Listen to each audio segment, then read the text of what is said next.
This is Talking Work. I'm Deborah Ishihara. All over the world now, people are suffering from the effects of shortages of energy and supplies and inflation, both personally and in terms of their jobs. Our clients are asking about a whole range of issues to do with this at the moment, and so we felt it was the right time to pool our resources of expertise and do a project answering some of the key questions for employers. I'm going to be talking today to the head of our international expert groups about that project. Welcome to Talking Work, the employment law podcast by Ius Laboris.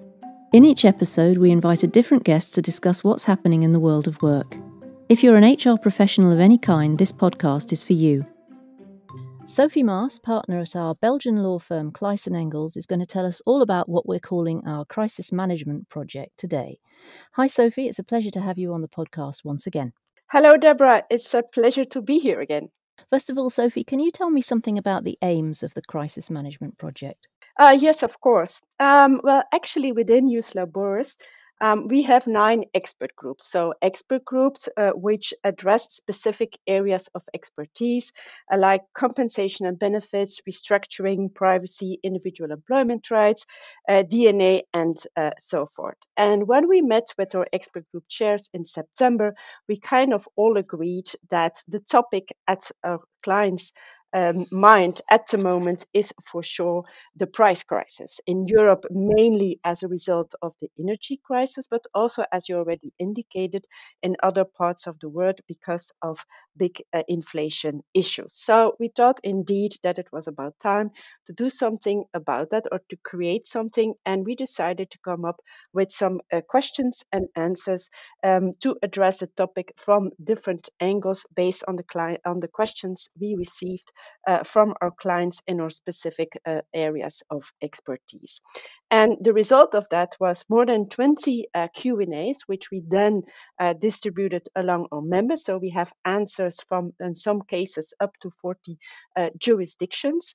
And we then divided all those questions in order to give it a bit more structure in 4 sections. So 2 sections looking at more short-term temporary measures that organizations can do, and then 2 sections looking more at the long-term measures and long-term effects. Of course, we are all employment lawyers. We look at it from an HR perspective. Okay, so to put a bit of flesh on the bones here then, what questions have you tried to answer in terms of our first category, temporary measures to reduce energy costs? Well, actually, the first question is by far the largest one, and it deals with 10 questions and really it is based on the questions that we have received in those last months from our clients. So questions were like, can employers impose homeworking unilaterally or increase homeworking unilaterally to save on energy costs or perhaps premises costs?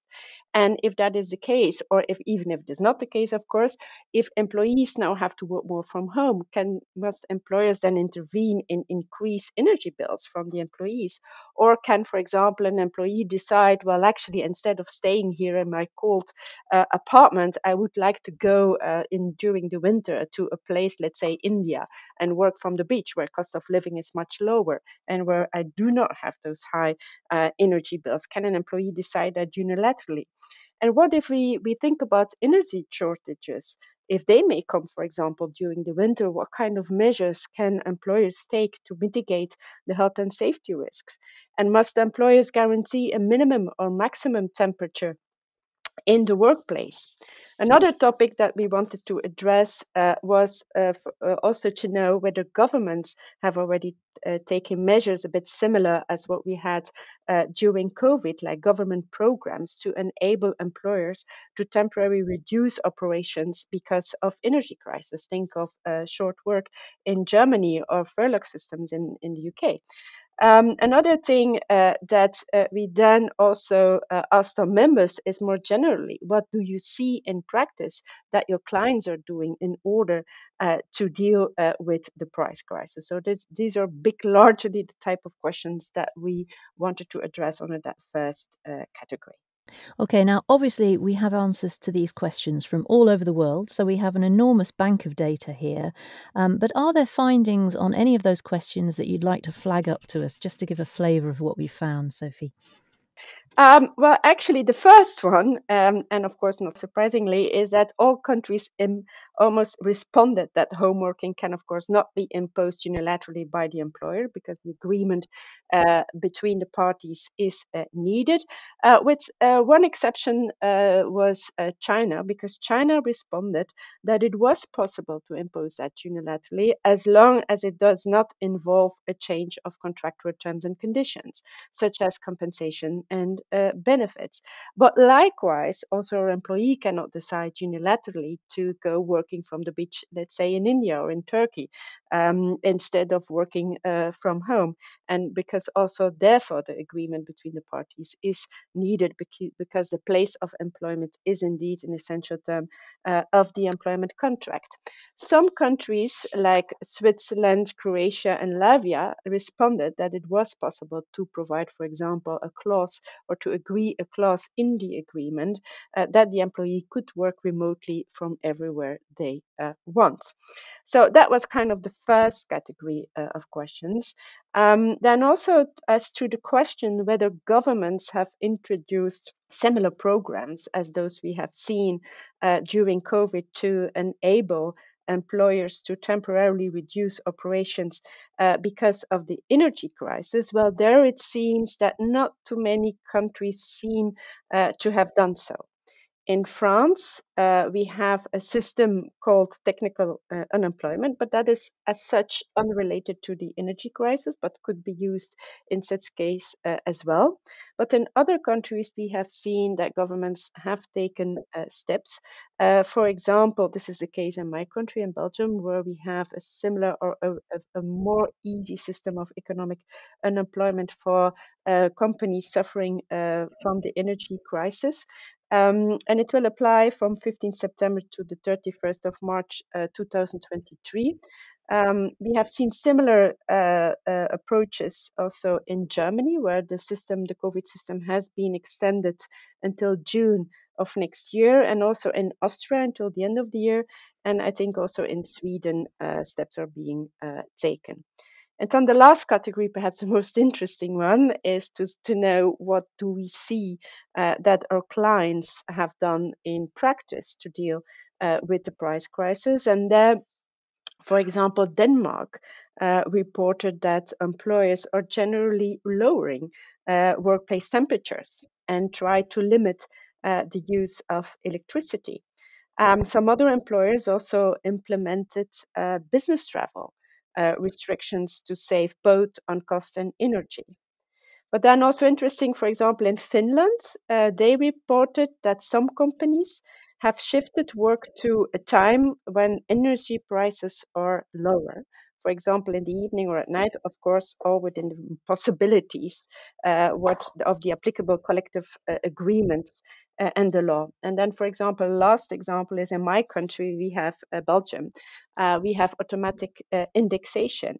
And that, as a result, we see, for example, in the Joint Committee 200, which is an industry which covers a lot of companies, we will have an increase of, it is now predicted as of the 1st of January, of 10.5%. So several companies we have seen has started to go into salary negotiations with the unions in order to reduce salaries and to look at whether there are not more interesting alternatives and benefits that can be introduced with a more friendly tax and social security treatment in order to maintain purchasing power for the employees. So that are kind of examples of measures that we have seen. Wow, that's very interesting. And what about the second of the four main categories, which is about helping people with the cost of living? Well, in that category, we had a look at what employers could, for example, do to help employees who are really suffering from the cost of living crisis.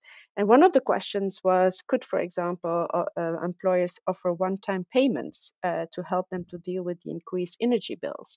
And if that is the case, what are the tax and social security consequences of such payments? And if they grant such payments, can they attach any conditions to that? For example, that employees are leaving within a certain time frame that they then have to reimburse the whole premium or part of it. And also can be prorated, for example, for part-time employees, or can we say that we will only give it to employees up to a certain salary level, for example, or only for employees who are actually in financial need. But if we would like to address this, then we also had to look at what kind of privacy issues this may entail. Other questions were, does such payments create pensional salary, etc., etc. Mm. Okay. So again, Sophie, there's lots of data, but is there anything that stands out from our findings? Well, let's say you want to help your employees and you want to provide them a one-term payment. So one of the conditions or one of the questions, let's say we looked at, can we attach any conditions to it? Like, can we impose then that employees, if they leave within a certain time frame, that they have to reimburse or at least part of it? And there we have seen that responses from that we have received from the countries were quite evenly divided. So we had 10 responses saying no, this is not possible. We had 9 responses saying yes, we can do that. And then we have 7 responses saying it depends.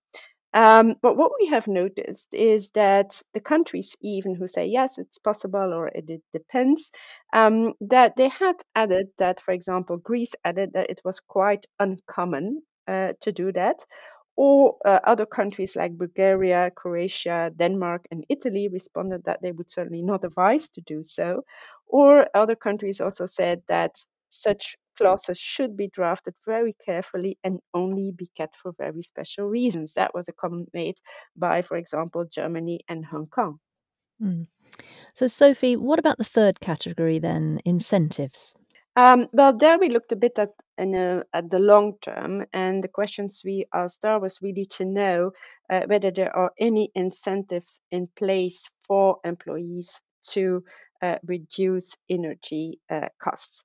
And questions we asked was, can employers, for example, include in incentive plans, benefit plans, KPIs which relates to energy savings? Another question was whether governments have introduced specific tax or social security deductions or benefits in order to incentivize employees to reduce energy and travel costs or carbon emissions. Another question was also whether we can, as a company, involve employees in developing ideas for energy savings, for example, by holding ID contest or something like that. And what did this section reveal internationally, Sophie? Well, actually, as to the first question, I think everybody almost responded yes, yes, we can include KPIs from a legal perspective related to energy savings, but most countries reported that this was not yet very much the case or not very common at the moment. Of course, we think that that might change in the future because what is happening now, but also as a result of the increased focus we have now on ESG matters.